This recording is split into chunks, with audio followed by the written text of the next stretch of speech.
Bien.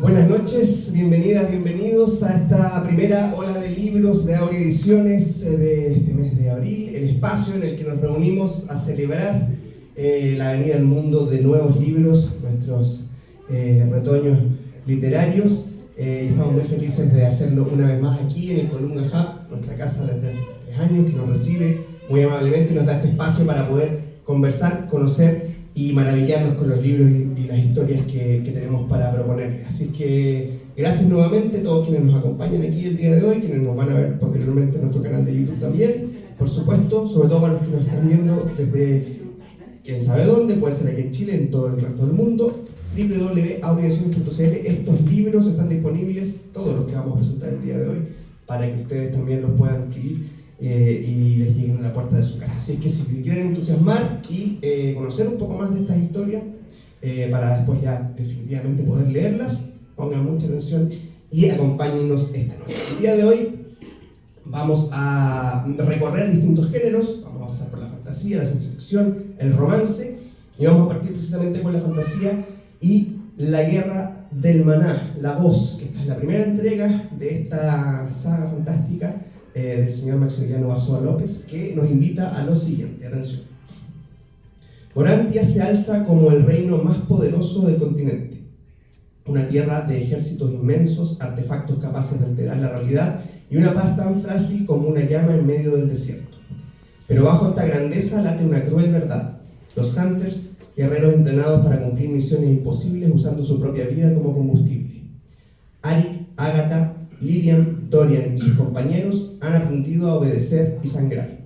Si se trata de escoltar cargamentos, sofocar rebeliones y enfrentar criaturas mágicas, ellos son los mejores. Los poderosos conspiran entre las sombras, la guerra parece inminente. Y es que el verdadero enemigo no siempre tiene colmillos, escamas o armadura. A veces habla de orden, paz y sacrificio. Exige que entregues todo y llama deber a tu rutina.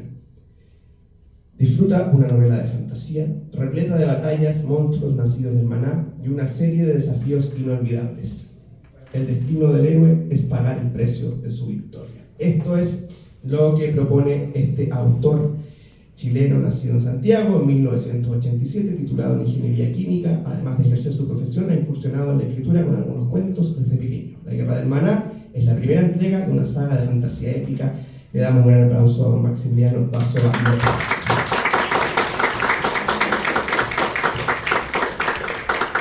Y va a conversar con él el día de hoy otro autor nacional, nacido el 23 de enero de 1992 en la ciudad de Arica, aquí en Chile, por supuesto. Criado entre cómics y consolas, desarrolló un gusto por la fantasía que fue creciendo gracias a cartas coleccionables y juegos de rol. Es autor de Cuentos del Bardo aquí en la casa editorial. Un gran aplauso para don Matías Erani. Y con Matías los dejo para que comencemos el día de hoy. Muchas gracias, Jota. Bueno, buenas noches, muchas gracias a todos los presentes. Es siempre un agrado estar acá presentando nuevos libros. Siempre una sorpresa que me vuelvan a llamar. Siempre pienso que es la última vez que me van a invitar por alguna razón. Pero es muy agradable leer libros antes de que salgan. Es una sensación muy interesante que si alguna vez tienen la oportunidad, por favor, háganlo, porque se siente como entrar a un mundo virginal, recién iniciando, recién empezando. Y en este libro me pasó por primera vez, en todas las veces que he presentado, me pasó por primera vez esta sensación de tantas cosas sucediendo, de las que vamos a hablar más adelante, que en un momento como que me confundí un poco y dije, lo voy a buscar en internet, voy a buscar en la wiki lo que está pasando. Pero después me acordé que es un libro que recién está saliendo, no hay una wiki, no hay una explicación, tuve que releer y decir, verdad, ya, esto está pasando, acá es porque La Guerra del Maná es un libro que avanza muy rápido, que no te hace perder el tiempo como lector. Cuando tiene que haber combate, hay combate, cuando tiene que haber sentimiento, hay sentimiento, cuando tiene que haber romance, también hay romance. Es un libro que para mí, y de ahí yo te voy a preguntar, Maximiliano, para mí fue muy como un videojuego. Sentí ese feeling de los juegos clásicos que yo jugaba cuando chico, que emulé por ahí en el computador, juegos de los 80, de los 90, harto Final Fantasy, harto Sword of Mana. Entonces es un libro que si uno se coloca un soundtrack de algún juego, se pasa volando, se siente rápido, se siente muy entretenido. Y por ahí va mi primera pregunta, Maximiliano. ¿De dónde viene la inspiración? ¿Estoy tirando la papa y no tiene nada que ver los juegos acá? ¿O de dónde viene la inspiración principal para esta historia? Sí, buenas tardes a todos. Muchas gracias por estar acá. Bueno, la verdad que me inspiré, yo desde siempre me gustan mucho lo que son los juegos, la lectura también. Y uno de los juegos que más me inspiré fue Final Fantasy VII, y que el tema de la materia, del oro, está un poco basado en eso.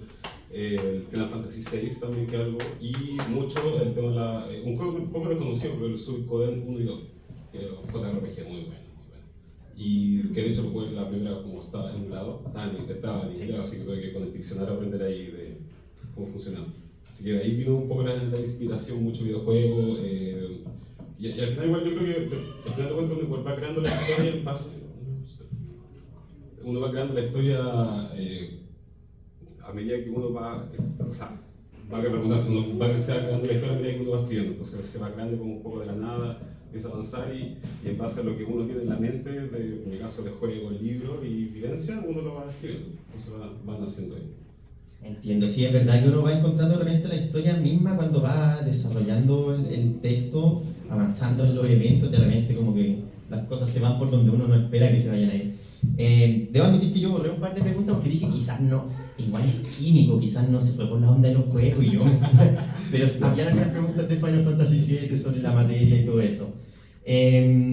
También tuve un poco de feeling porque el libro tiene hartas escenas de combate muy activo, muy táctico, por eso tuve como ese feeling de Final Fantasy, pero también como de harta estrategia y se me vino a la mente series como Cazadores X, quizás JoJo's, donde las habilidades suelen ocuparse de una manera que son un poquito más originales que solamente golpear muy fuerte.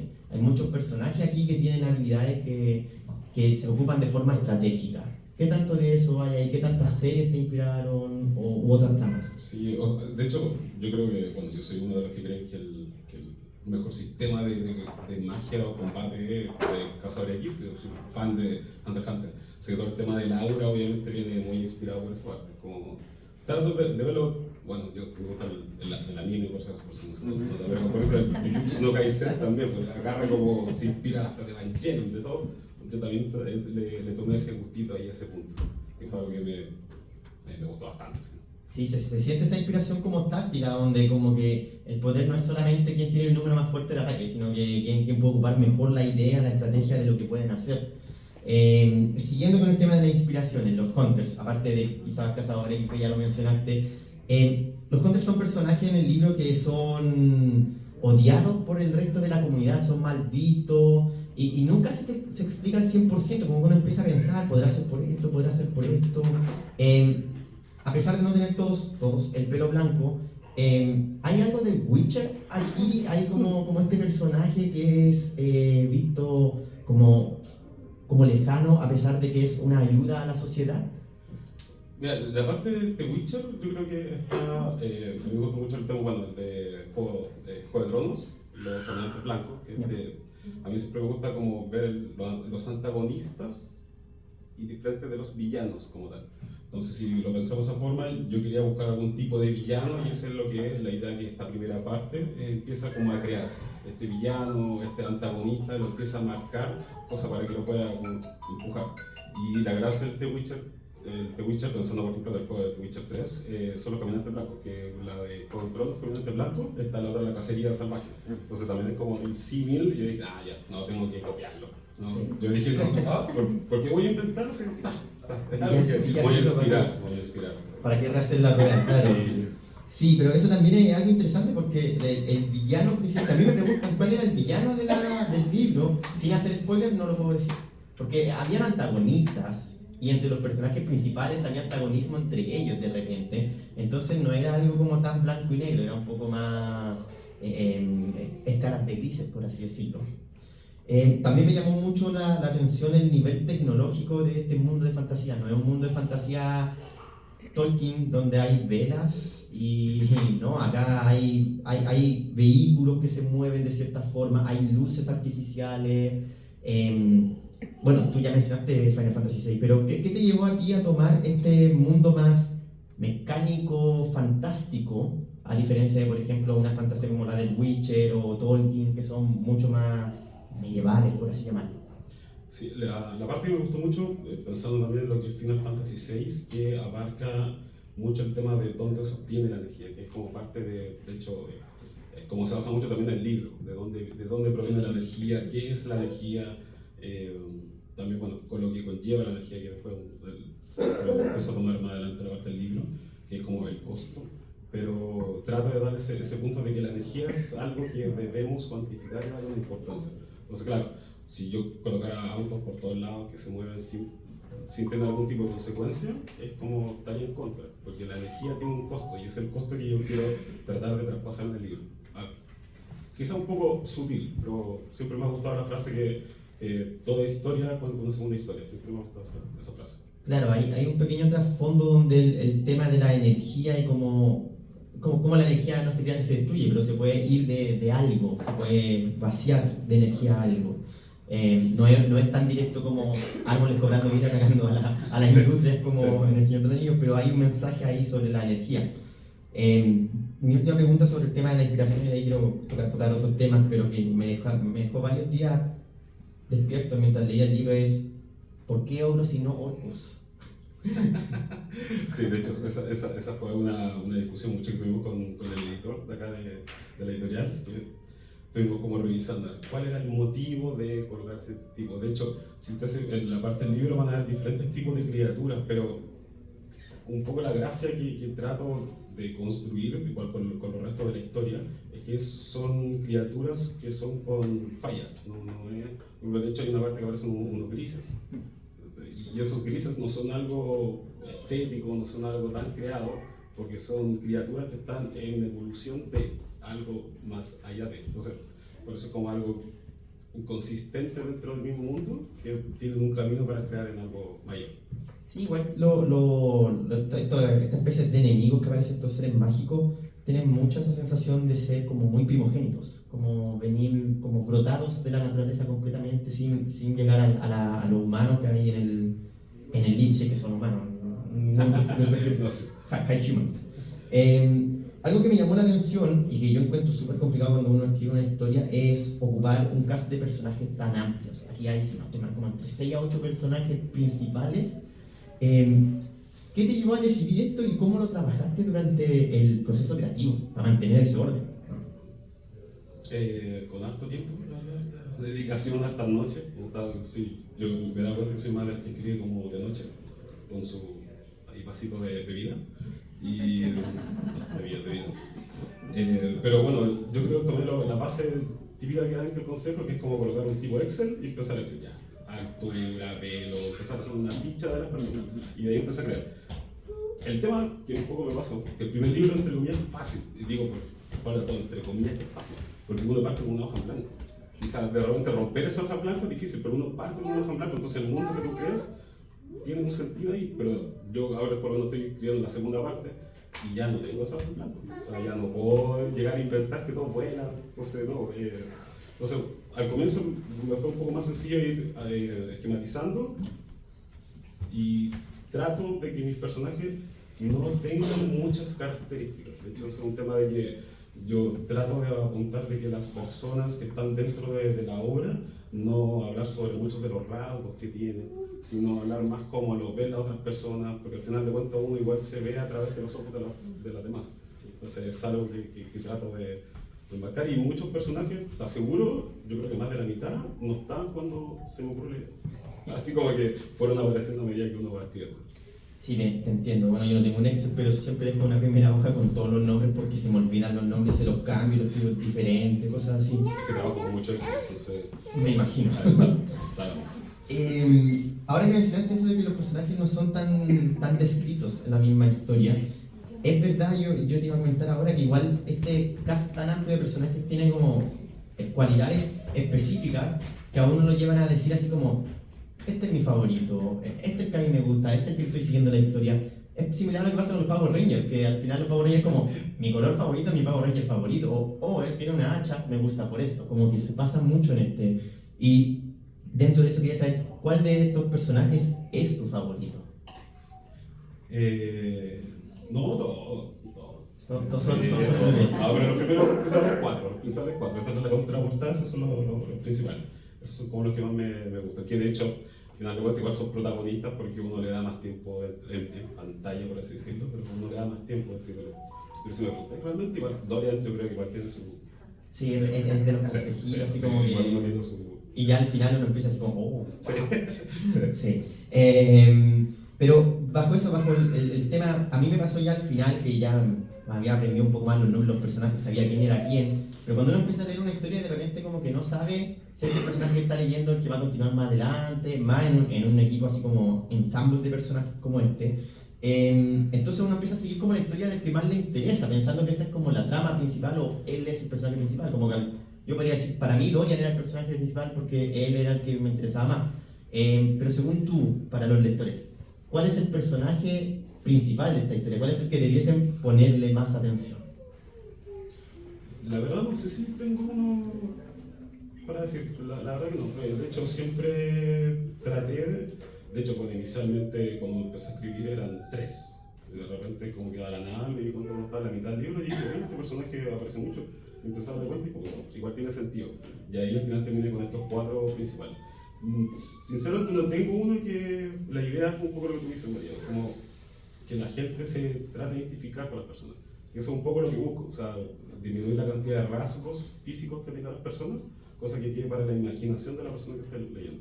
Aparte que la verdad hay muchas cosas que Tolkien ya hizo, la mayoría la pega. Entonces el tema de fantasía, que dicen un dragón, ya todos tenemos en la mente que es un dragón. Entonces... Claro, hay harto camino avanzado ya en ciertas cosas. Pero me encanta cómo el autor del libro me está especificando que son 4 personajes principales y en mi mente siempre fueron 6. Para que vean la muerte del autor, como dicen algunos en internet. El término maná, que está acá dentro en la portada del libro, es un término que se repite mucho en los videojuegos, similar en otras historias de fantasía, similar a aura, chakra, cosmos, y un montón de términos que son sinónimos básicamente de energía vital. Pero tú aquí ocupas 2 conceptos por separado, que son el maná y el aura. Los hunters tienen aura, y por lo que logré entender, los monstruos tienen maná. ¿Qué te llevó a elegir estos 2 conceptos que en la mayoría así como el pensamiento colectivo generalmente están como sinónimos casi? Sí, a ver, un poco pensando en la parte de lo que es el maná en sí, siempre hago la referencia que maná es como la energía vital que tiene la Tierra, que como por eso un poco Final Fantasy VII, versus el aura, que es lo que tenemos nosotros, o sea que los humanos son los que tienen esta aura, y de hecho eso es un poco que hace la característica de los hunters, que tienen más aura que otras personas normales que no la tienen, por eso es capaz de, no sé, tener física, o sea, un físico mayor que otro, resistir cosas que otros no, sanarse a una velocidad diferente, es un poco la idea. Pero todo tiene su costo, ese es el tema principal. Claro, a eso iba. El maná viene de la tierra y en teoría infinito, mientras que el aura viene de un cuerpo mortal. Sí. Y se puede agotar, se puede acabar y se puede ir todo con esa energía. Así es. Dentro de estas temáticas de la energía, del maná, del aura, ¿dónde está Maximiliano el científico? ¿Cómo es que un científico se mete en estos mundos de fantasía? ¿Dónde está tu carrera profesional en este libro? Sí, bueno, no sé si... Bueno, mi carrera de ingeniero químico, la verdad que se fomenta, al igual que la mayoría de la economía del mundo, en un Excel. Entonces yo paso el 90% de mi tiempo en trabajo en un Excel. Entonces, el libro empecé a escribir en Excel. No, la verdad que traté de enfocarme en colocarle temas químicos, todo, pero la verdad que no. Yo dije, ¿por qué explicarse tanto? O sea, la verdad que tampoco es algo que tengo como un desafío para el segundo libro, que es tratar de enfocar un poco más, pero yo digo, si me voy mucho a la química, me van a decir que es copia de Fullmetal Alchemist. Entonces ya tengo, ya hay muchas copias ya. No sé, inspiraciones. Muchas inspiraciones. Entonces prefiero ahí dejarlo. Entonces no le metí mucho al tema químico, la verdad. Entiendo, sí. O sea, se podría confundir con Fullmetal Alchemist, llegar a la analogía. Ya para empezar a terminar, hay un concepto en el cine que se llama Meanwhile Back in the Ranch, que lo ocupa mucho George Lucas en Star Wars. Mientras tanto en el rancho. O sea, estamos viendo a Luke Skywalker, llega a un planeta, se le cayó una nave. Mientras tanto, de vuelta en el rancho, la princesa Leia está con Han Solo en otra aventura. Aquí pasa mucho eso. Ya me explicaste cómo lo hiciste con los Excel. Pero ¿hubo algún sistema para mantener el orden de todos estos saltos de historias? Porque hay capítulos que pasan en un extremo del continente, en el otro extremo. ¿Cómo mantenías esa línea de la trama de la historia? La verdad, una herramienta bien básica. En la casa compré para mi hijo, Agustín, una pizarra, plumón, una línea de tiempo. Ahí yo le metí un tema ya quizás de trabajo, ¿verdad? Una línea de tiempo y empecé a resolver por bloques. Entonces empecé a colocar los personajes en qué momento, con una línea de tiempo, en qué momento estaban. Y así fui ubicándolo para no caerme yo mismo, tropezarme yo mismo. Qué buena. Qué buena. Yo cuando intenté hacer eso, imprimí toda la historia, la recorté y la puse en la... Dije, casi me echan de la casa. Oye, y para cerrar, este es el primer libro de una saga. Esta idea nació originalmente como una saga. En este primer libro te diste cuenta que había más que contar. ¿Está todo escrito y lo estás terminando de pulir para hacer los diferentes textos? ¿Cómo ha sido eso? No, la verdad que nació bien. O sea, fue como un día que quise empezar a escribir, me puse a escribir y empezó como a armarse la historia. Hasta que llegué a un punto y dije, mira, tengo una idea de separar la tipo. Es que no lo puedo contar. Tipo spoiler, pero la idea de, bueno, empezar a armarlo, entonces dije, no, ¿sabes qué? Yo creo que hasta este punto de la historia, cuando los personajes principales sufran esto o pase esto, este tiene que ser el final de la primera parte como trilogía. Entonces, en las otras 2 y 3, ya la segunda ya la tengo escrita, pero esta escritura, o sea, oye, esto pasó como bien rápido, así, después, como 7 horas, 8 horas, entonces tenía que empezar a armarla. Pero de ahí, la verdad que terminé esto y dije, no, esto tiene que ser trilogía. Ahí ya lo decidí. Fantástico. Entonces va a ser una trilogía. Sí. Ya, de hecho, ya tengo los títulos ya. Solo los títulos. Me encanta. Bueno, La Guerra del Maná, damas y caballeros, un libro muy recomendable, muy rápido y ágil.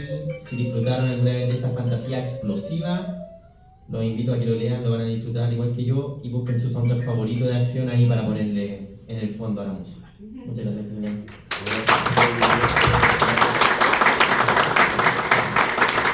Matías Serale, Maximiliano Basoa, La Guerra del Maná, la voz. Gracias por esta presentación, nos entusiasmó por supuesto, así que ya lo saben, si ustedes quieren entrar en este mundo, lo que tienen que hacer es llevarse el libro, leerlo y quienes nos están viendo www.audioediciones.cl, por supuesto. Bien, seguimos avanzando y ahora vamos a pasar a la ciencia ficción que viene de la mano de este libro que tengo aquí, que es Vital Core, Despertar. También un primer tomo de una saga, en este caso de R.A. Aguilar, y que propone lo siguiente, atención. Los Ángeles 2029. El cielo arde y el derecho a respirar depende de un algoritmo. Vital Core nace para salvar el planeta. Una guía que mide el impacto ambiental premiando a cada persona o castigando su comportamiento en datos empíricos. Diego Vázquez, su creador, descubre que la tiranía digital es inevitable. Maya Chen se ha dedicado a documentar esta crisis. Un thriller que nos habla sobre el progreso y la pérdida de la libertad cuando una máquina decide tu valor intrínseco. El futuro ya está calculado, solo falta medir el soporte y la resistencia. Esto nace de la pluma de este autor que escribe para cuestionar el futuro. Vital Core nace de la observación crítica de nuestra realidad, el avance sin frenos de la IA y la crisis climática, llevando al lector a varios escenarios posibles, a veces aterradores y otras veces cargados de emociones oscuras, como en sus cuentos que integran antologías de terror. Con estudios en docencia, también escribe para empoderar a los niños frente a las pantallas, enseñándoles de internet, cyberbullying y privacidad. Vive en Santiago con su esposa, su hija y Jack, su gato. Un gran aplauso para R.A. Aguilar. Y para presentarlo el día de hoy tenemos a otro autor nacional, por supuesto, que creció en una familia numerosa, tanto por madre, por su padre, pero sobre todo rodeado de primos. Sin embargo, siempre se sintió raro, diferente. Calabozos y Dragones es su comienzo. El primer lugar donde sintió que encajaba fue en una partida de rol. Saltó entre unos 10 colegios distintos, estudió ingeniería en sonido, hace contenido para internet y es actor de doblaje. El arte siempre será su camino. Finalmente se dio cuenta de que quería contar historias. quiere hacer sentir a la gente como él se sintió esa primera partida de D&D, autor de Dying Guest, El Druida Azul, también en esta casa editorial. Un gran aplauso para don Hugo Muñoz Villanueva. Y con Hugo los dejo para continuar. Hola, hola, ¿qué tal? ¿Cómo están? Bien. ¿Cómo está, señor? Primero que todo. Bien, súper. ¿Cómo se siente? Súper. No, bien. Como te decía antes, bueno, buenas noches a todos. Gracias por estar aquí. Siempre es súper importante apoyar a los nuevos autores que aparecen contando pequeñas historias que pueden marcar a las personas. Así que muchas gracias por estar acá, por estar presentes. Como te decía, sí, súper. ¿Súper? Es una experiencia fascinante el poder trabajar con un montón de gente para darle forma a un libro. O sea, sí. Sí, no, sí, es una experiencia que realmente es algo de otro mundo. El hecho de algo que parte acá con una idea, luego de alguna forma esa idea se estruja, pasa a veces a libreta, a veces a Excel. Y después termina, claro, acá, en algo físico. Algo que partió aquí, te lo imaginaste, partiste. Es un sueño realmente. ¿Cómo te sientes en este momento? Quiero saber, así, antes de que entremos a tierra derecha en lo que es el libro, ¿cómo te sientes tú? Porque yo ahora te lo confirmo, ya cumpliste un sueño, si es que no habías cumplido ya varios, pero este es un sueño que no cumple mucha gente realmente. Y no por sentirse especial, pero es bacán asumir a veces eso de que estamos en un punto donde hay gente que abandona muchos sus sueños, pero tú llegaste hasta este punto y lo lograste. ¿Cómo se siente eso? ¿Cómo te sientes tú como escritor? Tal vez, ¿cómo fue tu experiencia desde partir en realidad escribiendo el libro cuando fue una idea? ¿Cómo te sentías en ese momento y cómo te sientes ahora realmente? Si podemos hacer un poco de eso antes de partir, hablando de lo que es Pitalcoreo. Sí, mira, el libro en realidad yo creo que fue el mundo alrededor el que me llevó a decir, ¿sabes qué? Tenéis que sacarlo, tenéis que contar lo que dice el libro. Tienes que contar esta historia antes de que todo siga avanzando a una velocidad vertiginosa alrededor de nosotros. Yo creo que eso fue lo que me impulsó. Yo trabajo mucho en tecnología, o sea, yo soy ingeniero en bioinformática, soy desarrollador de software. Mi mundo son los bits, los computadores, todo ese tipo de cosas. Entonces, al ver cómo avanzaba la tecnología tan rápido y yo teniendo mucho que contar al respecto, dije, no, hay que sacarlo luego, o si no, va a pasar. Y además, tengo mucho que contar al respecto, sobre todo para hacer que la gente se cuestione, ¿sí? Ese es como el tema, ese es mi Sobre ese punto me gustaría también tomarlo un poco. A ver, Pitalcoreo, chicos, ¿ya? Ciencia ficción, ¿ya? Llevado mucho de la mano de la IA, sobre todo, los peligros que puede tener. No es una ciencia ficción de aquí a 2000 años, no, es una ciencia ficción cercana. De hecho, eso es lo que también quería comentar, algo que te comenté también justo antes, y es que ciencia ficción un poquitito se queda un poco corto solo pensar en ciencia ficción. Al momento de que uno lo está leyendo, entre sus páginas, entre su trama, todo eso, uno empieza a sentir que hay algo raro, realmente. Desde el minuto uno se nos presenta una historia más o menos que uno dice así como, ya sé más o menos por dónde va, pero en todo momento hay un chelista en el fondo que suena la tensión. Empezamos a avanzar, los personajes avanzan, tienen su realidad, todo eso, pero realmente a mí me generó un nuevo terror, un nuevo miedo este libro, la verdad. Y eso me gusta mucho, eso es algo que quería mencionar, porque te pregunté también antes, y me gustaría compartirlo aquí con la gente, tú, además de ciencia ficción, ¿escribes algo más, aparte de ese género? Sí, mira, cuando empecé ya a tomar un poco más de pulso con la mano, por decirlo así, me metí más en el terror, y en el terror un poco más, terror más psicológico, más que terror de criaturas o suspenso, o como la típica película de suspenso que detrás de una puerta sale alguien y te asusta. No, lo mío es más bien algo que te hace pensar, que te hace cuestionar y que te hace decir Chuta, sí, puede pasar, puede ser.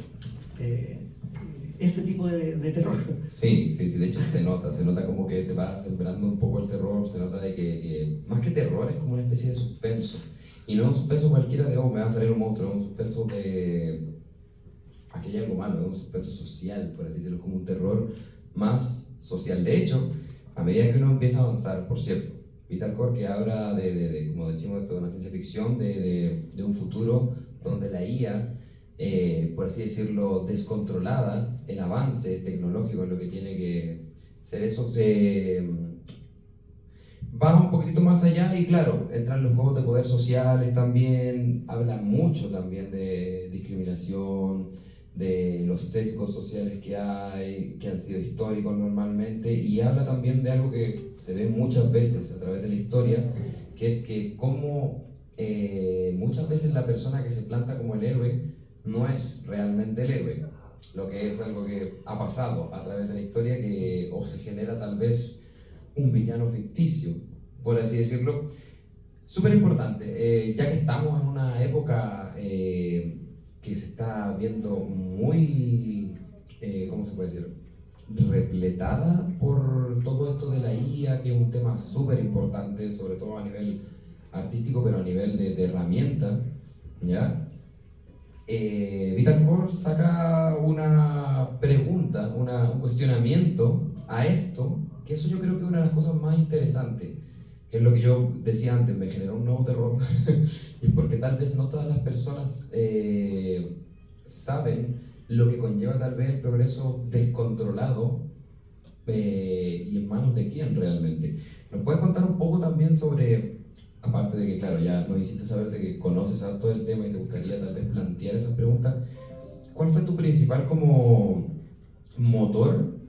Que no la idea, pero el motor que te llevó a ti a decir esto como, ya, tengo la idea de hacer esto, tengo la inspiración, he pensado un poco en la historia, pero siempre hay algo, hay un momento que uno se pone a escribir y dice, ya, ok, me lanzo, y partiste. Siempre hay algo, no sé si es una urgencia, o hay un momento, pero ¿qué fue eso que te llevó, no solo a inspirarte, sino a tomar acción?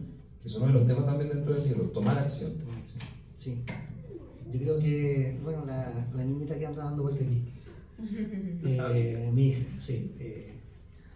Lo que pasa es que es un tema súper complejo porque nosotros muchas veces nos beneficiamos de muchas tecnologías que están alrededor de nosotros. Y descontroladamente se usan en muchos tipos de avances. Yo creo que hay un poco de inspiración en cuando vimos la historia de Oppenheimer. Yo creo que muchos vieron aquí esa película, en donde el progreso científico por sí mismo muchas veces tiene otras consecuencias. Acá es muy similar. En este caso la inteligencia artificial avanza muy rápido y de verdad más rápido que lo que las mismas personas logran entender, más rápido que incluso que los propios científicos de datos que trabajan con inteligencias artificiales logran entender. Entonces, inspirado también por mucha ciencia ficción que a mí también me gustaba, te me voy a adelantar un poco lo que quizás pueda hablar. Yo creo que también aquí hay gente de una generación en donde quizás nos identificamos mucho con Matrix y con Terminator, que son historias que en su momento eran muy fascinantes y que uno de verdad las veía muy lejanas. Lamento decirles que ya no es tan lejano, porque de verdad el avance científico actualmente y el avance tecnológico es brutal. Yo lo veo todos los días, yo trabajo con eso.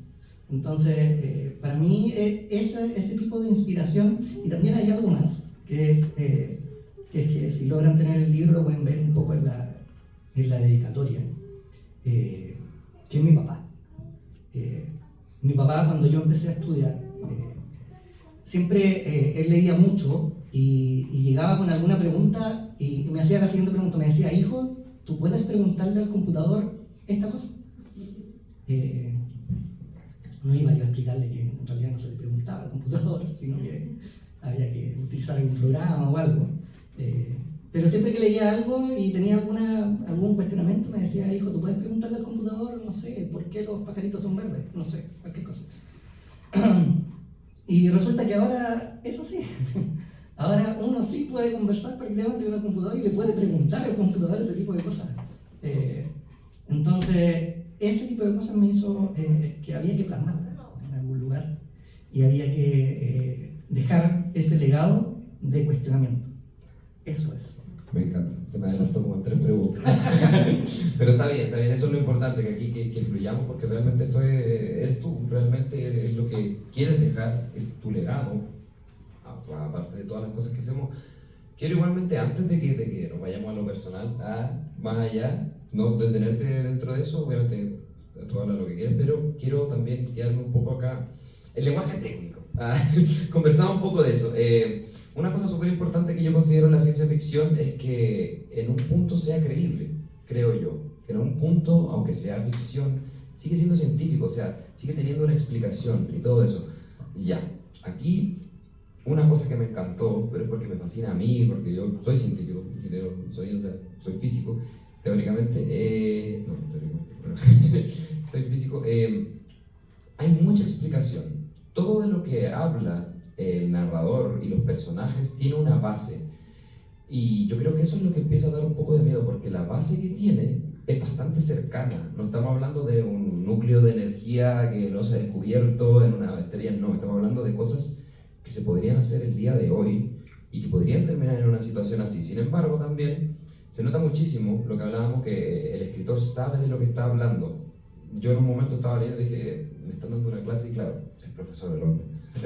Pero claro, yo me sentí en una clase y además de eso aprendí bastante, y esa es una de las cosas que más me fascinó. Quiero saber cómo en algún punto pudiste llevar todo ese conocimiento acá y no simplemente vomitar conocimiento, sino que tomarlo para darle un sentido, darle un guión, darle una historia. ¿Cómo se sintió eso? Porque hablábamos antes de que uno entra en el lenguaje técnico que le fascina a uno, y de repente te pasa y es como, no le tengo que dar una clase a alguien de cómo funciona la onda de sonido, no. Pero uno cae dentro de eso porque le gusta. Pero ¿cómo se sintió eso? Yo aquí vi totalmente tu fascinación con el tema de la IA, de la tecnología, de todo eso. ¿Qué se siente haber hecho un libro que, además de todo lo que hemos hablado del mensaje que quiere entregar, tiene una de las partes que se nota que te fascina, que es toda la informática, la inteligencia artificial? Mira, sabes que eso fue súper difícil en realidad, muy difícil, porque como dijiste tú, el primer manuscrito que hice de este libro en realidad fue vomitar un montón de cosas que quería contar, y en realidad había mucho tecnicismo de por medio, y las primeras personas que leyeron el libro, claro, muchos me dijeron, sé que esta página la tuve que leer 2 o 3 veces, porque en realidad había muchas cosas que en realidad yo no manejo tanto. Entonces yo creo que el trabajo con el editor fue lo que me aterrizó harto,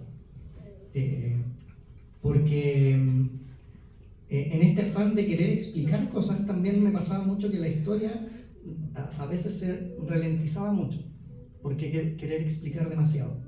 Entonces tuve que abstraerme un poco de este mundo que era un poco más casi como cinematográfico, porque en algún momento hasta el mismo editor me dijo, oye, sabes que esto parece más un guión de película, porque está describiendo todo, cómo tiene que ser, cómo se mueven los personajes, dónde van, qué es lo que quieren, todo. Entonces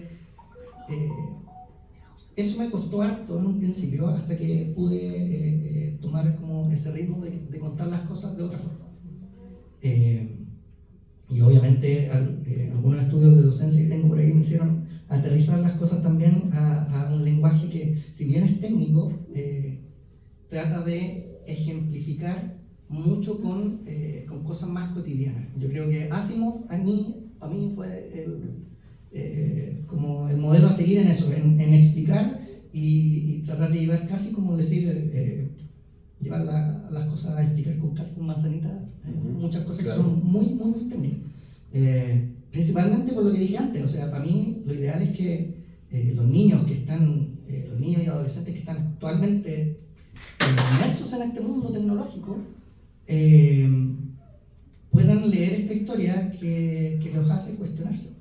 Que no es solo, oye, yo nací con un teléfono en la mano, nací en un mundo donde la inteligencia artificial está por todos lados. Muchos de los que estamos aquí, utilizamos un cassette para escuchar música. Muchos, quizás más atrás, hasta un disco. Nunca jamás se pensaron que iban a tener que quizás pagar una suscripción para tener música en un aparato y llevarlo a todos lados. Pero los niños, para ellos es normal, para ellos es mundo.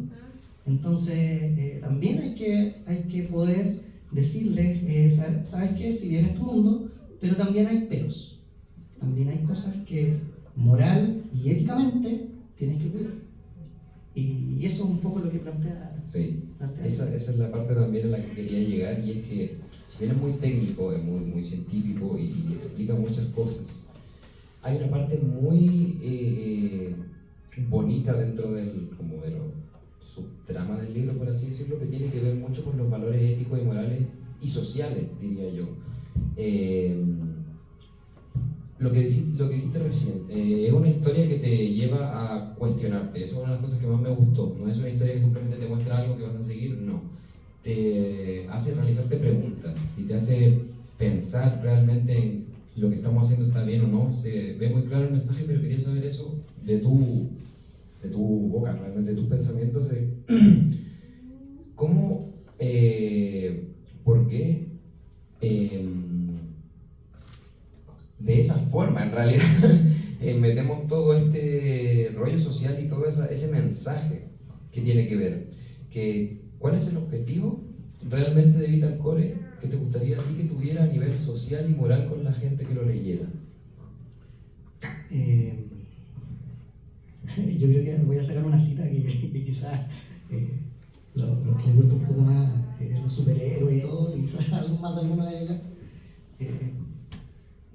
En una película que es Spider-Man, el tío le dice: un gran poder conlleva una gran responsabilidad. Yo creo que eso es. Las naciones muchas veces, los gobiernos o la gente que tiene poder, muchas veces por el afán de control, por el afán de riqueza, quizás que otros temas más, tratan de sacar partido de muchas veces de la tecnología, de la ciencia. Yo creo que el fin de esto, aparte de lo que ya he venido diciendo del cuestionamiento, es que miremos el mundo en el que estamos, y que de verdad la ciencia actual sea un benefactor para nuestro futuro, y que no nos veamos embebidos en situaciones en donde hay discriminación, en el libro se ve mucho, en donde hay muertes y un montón de cosas de por medio.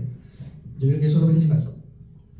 Perfecto. Me encantaría quedarme hablando todo el rato, pero obviamente tenemos que dar más espacio también a los demás chicos. Gente, Vital Core, de verdad, si les gusta la ciencia ficción, si les llama la atención esto, y en realidad yo creo que a nivel general es una lectura muy ágil, muy interesante, que plantea preguntas que normalmente no nos planteamos y que nos ayuda a mirar un poco más allá, cuestionar cómo hacemos las cosas en el lugar que estamos y hacia dónde vamos.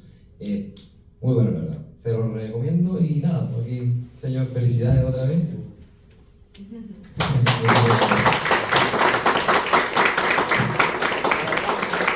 Hugo Muñoz, R.A. Aguilar, Vital Core, Despertar. Interesantísima conversación, por supuesto, algo además que está ocurriendo hoy en día. Esto ya casi no es ciencia ficción, casi es ficción y punto.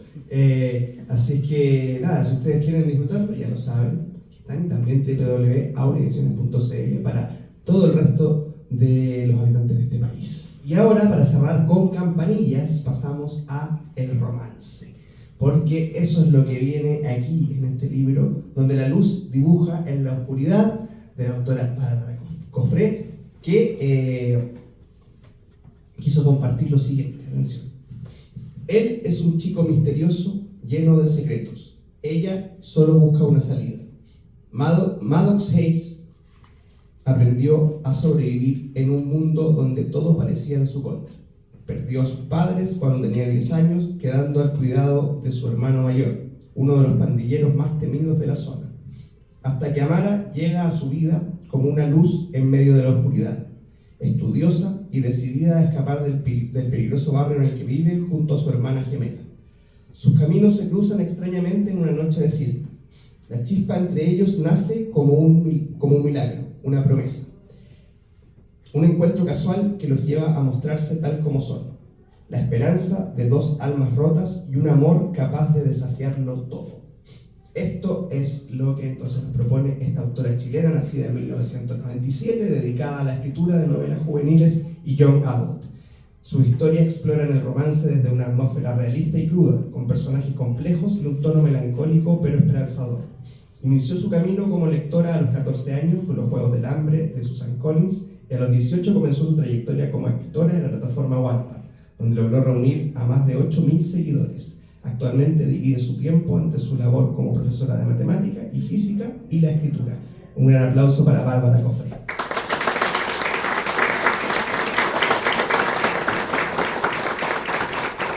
Y conversará con ella esta noche, esta escritora y cantante, nacida en Rancagua en 1996, cantante recién salida del closet, además vocalista de Alien Hood, licenciada en Letras Hispanas en la Pontificia Universidad Católica, con el corazón entre Graneros y Santiago, fan de la comida, los animales y las historias, no importa cómo las cuenten. Autora de En la Posada de Sofía, medalla de plata en la categoría Best Young Adult y Fantasía and Adventure en los International Latino Book Awards de 2024. También autora de Entre Piratas y Pasteles, publicado este año. Un gran aplauso para Cristina Molina. Y con Cristina cerramos la velada del día de hoy. Muchas gracias. Buenas noches ya. Bueno, ¿por dónde empezar? ¿Sabes qué? Me di cuenta, voy a partir por el final. Me di cuenta al final de por qué se llamaba así el libro. Tengo que decirlo. Soy de las que cuando tomo un libro trata de averiguar lo menos posible para disfrutarlo ahí, disfrutar el viaje y después ver todo lo demás. Entonces a veces en el título les veo y yo feliz con eso. ¿Qué pasa con esto? Cuando Jota me dijo que iba a leer un libro, yo no esperaba que me pasara un libro de romance. Y me pasó algo muy prejuicioso de mi parte, así que vengo a hacer una confesión. Que con esta premisa muchas cosas pueden salir mal, tengo que decir. Puedes caer en muchos clichés, puedes caer en muchas cosas, como le llamamos, un poquito cringe, que es un poquito vergüenza ajena. Pero me tapaste la boca y eso me encantó. Y me encanta cuando los libros tapan la boca porque los prejuicios siempre van a estar y, pucha, hay que enfrentarse a ellos para poder empezar a avanzar. Entonces, lo primero, romance yo leo muy poco. De hecho, Entre Piratas y Pasteles lo consideran romance, pero hay un chipeo, ni siquiera es romance.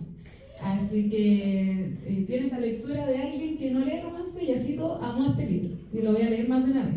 Eso es un hecho. Y bueno, también suelo ser muy quisquillosa con lo que son las representaciones de los barrios, por temas personales y todo. Me suelo fijar mucho en cómo se representan estos lugares. El tema de las vulnerabilidades, en este caso son dos personajes que están prácticamente rotos cuando empieza este libro. Tenemos a Amara, protagonista, que es una chica que está luchando con sus estudios para poder salir de este barrio, y por otro lado tenemos a Maddox, que es un chico que tiene como todo en contra porque su hermano está en una pandilla, lo obligan a ir a la pandilla a ayudar, pero él también, fuera de eso, tiene alma de artista y además también es bueno para sus estudios. Entonces tenemos aquí como el eje central los estudios para salir. Y bueno, aquí es donde viene mi parte como quisquillosa, como te digo, que encontré muy bien representadas estas dos realidades. No caíste en el cliché, no caíste en la exageración tampoco de ellos, o sea, sus problemas son muy reales en ambos casos. Ahí es donde me pregunto, ¿en qué te basaste para eso? ¿De dónde sale? Uy, creo que tiene que ver mucho con mis estudiantes, porque yo trabajo en un contexto donde mis estudiantes son vulnerables. Entonces, para mí, de ahí saqué la inspiración. Ver en la sala de clases un niño que puede que esté durmiendo en clase, que usa la capucha, pero que en verdad es un genio. Y ver a una niña que uno la ve y dice tiene un futuro brillante, pero en verdad cosas pasan detrás. Entonces, saber que en mis estudiantes se ve algo, pero en verdad de fondo pasan cosas que se replican en sus acciones. Para mí, de ahí saqué la inspiración. Me encanta, y me encanta que no haya cierta referencia también, porque pudo haber estado todo esto desde la perspectiva de algún profesor universitario viendo eso.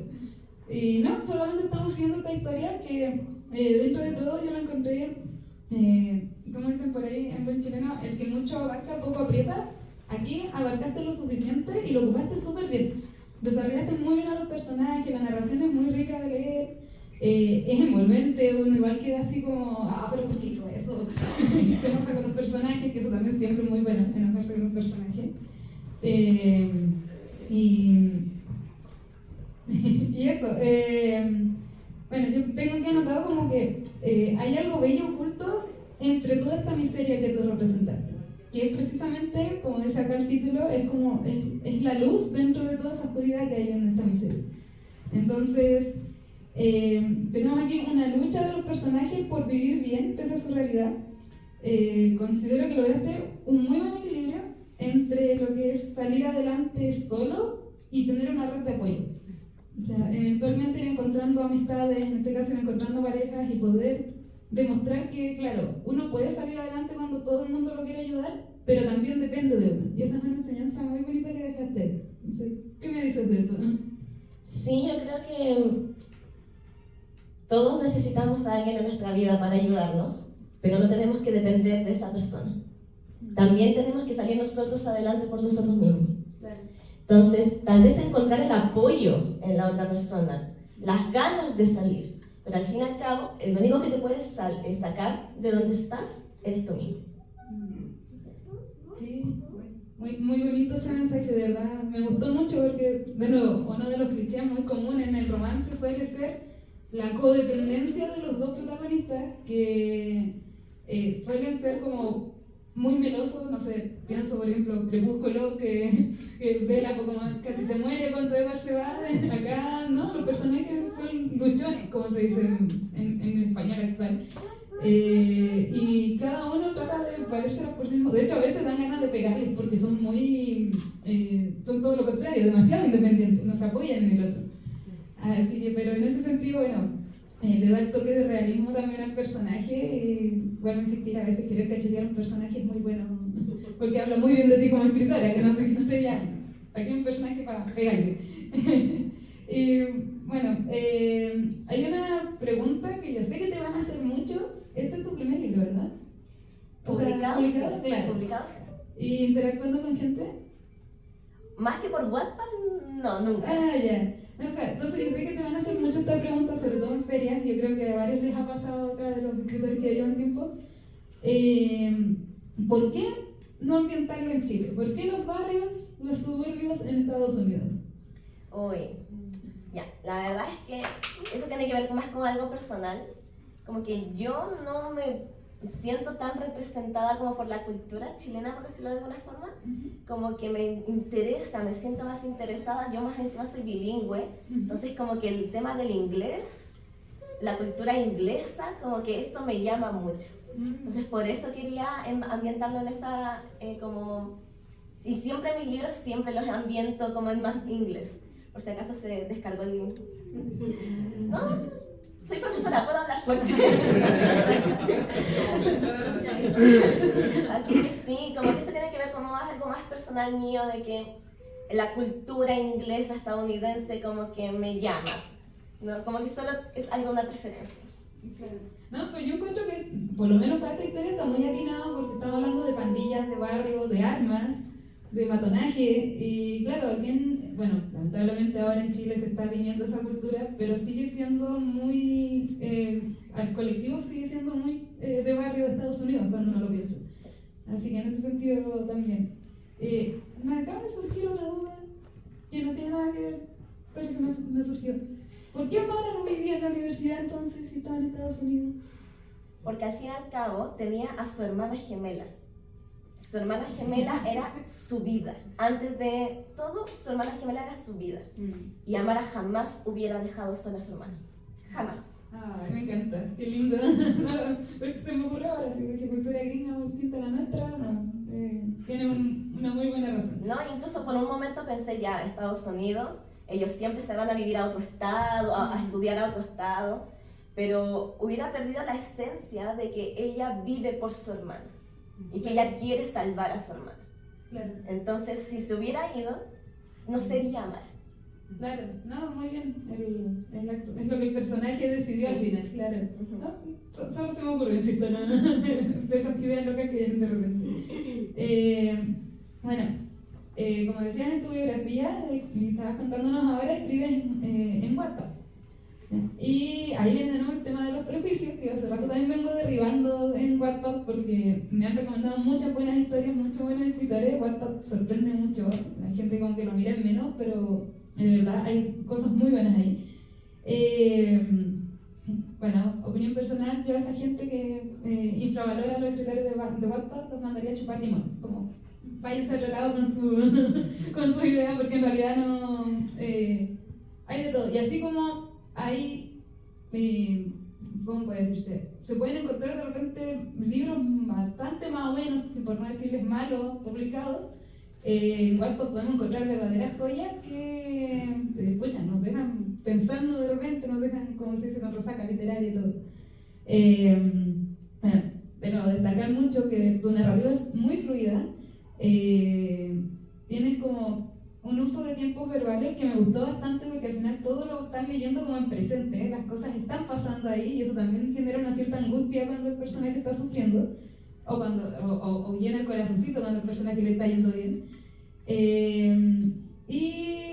Bueno, de nuevo, muy buena construcción de personajes, son bastante creíbles, al final no caen en el cliché, de nuevo, que eso me gustó bastante. Entonces, tú eres profesora de matemáticas, ¿ya? Entonces, ¿cuál es tu secreto para escribir tan bien? O sea, los números no creo.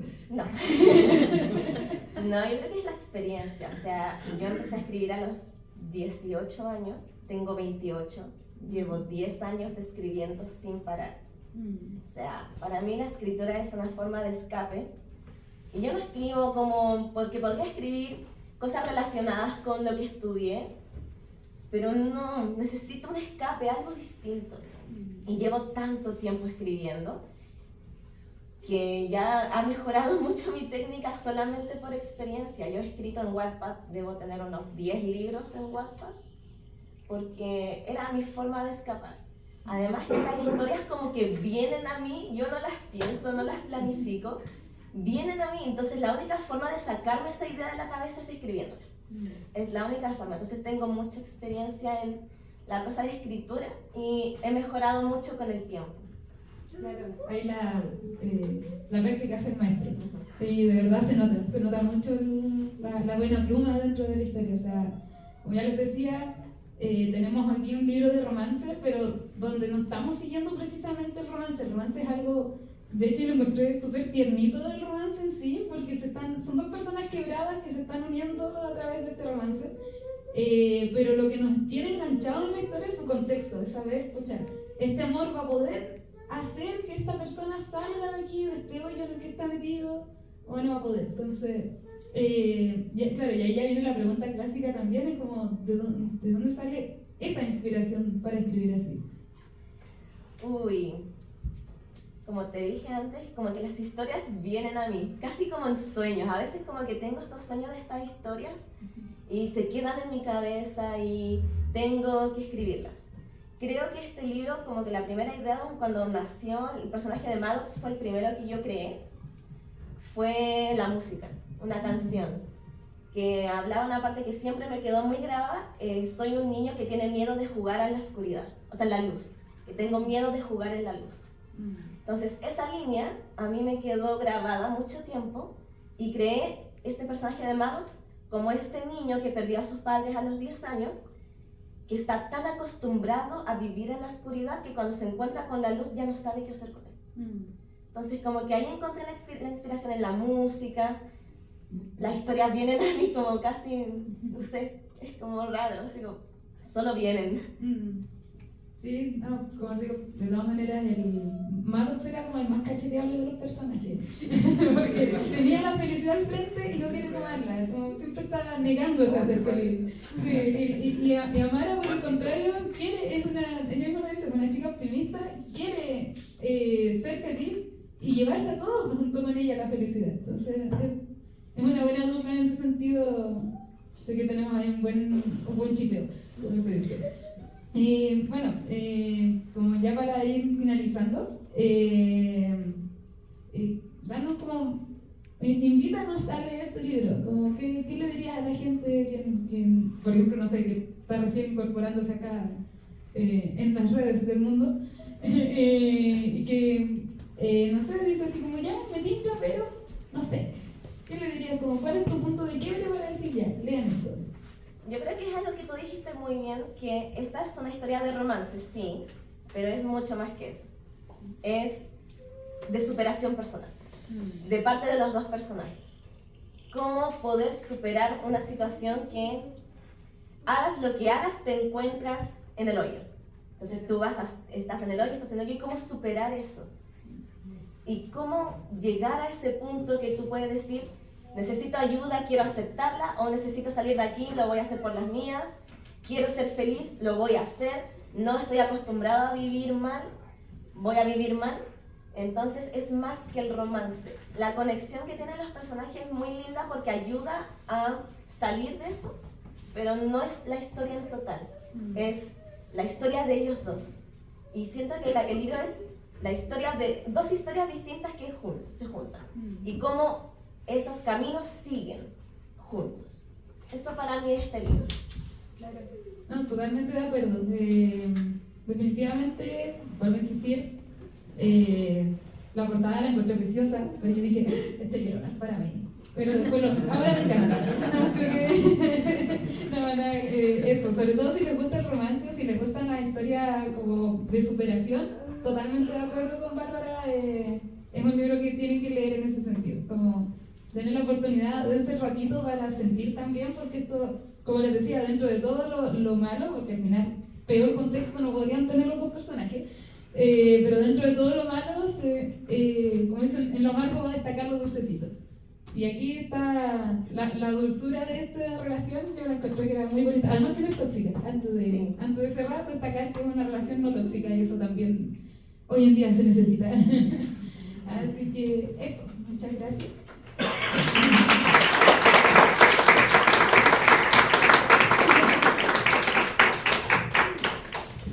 Cristina Molina, Bárbara Cofré, donde la luz dibuja la oscuridad. Muchas gracias por esa conversación, la disfrutamos y quedamos con ganas de leerlo, por supuesto, que es lo que esperamos que ocurra y ocurrió. Por eso es que invitamos a estos presentadores, que están elegidos con pinzas, por cierto. Si usted quiere leer este libro o cualquiera de estos, ya lo sabe, www.ediciones.cl, para que nos están viendo en nuestro canal de YouTube, donde va a quedar alojada esta presentación. Y nada, celebrar, agradecer a quienes nos acompañaron el día de hoy aquí en el Colungajá. Pudimos darle la bienvenida a estos nuevos libros, pudimos unirlos a ellos también, que es lo que nosotros pretendemos que ocurra cuando hacemos nuestras olas de libros, libros que de pronto uno podría creer que no tienen nada que ver unos con otros. En este caso siempre hay un hilo rojo que los une. Y en este caso, por eso están aquí en Audioediciones y forman parte de nuestra familia. Así que estamos muy felices, como siempre. Nuevamente, muchas gracias también a quienes nos hayan visto. Para quienes nos acompañan aquí el día de hoy, los libros están allá atrás. Si es que se quieren llevar alguno de los libros firmados por sus autores, o todos los libros, también pueden hacerlo. Aquí van a estar los autores firmándolos un ratito. Y eso, muchas gracias a ustedes, a autores, presentadores, y otro gran aplauso, por favor.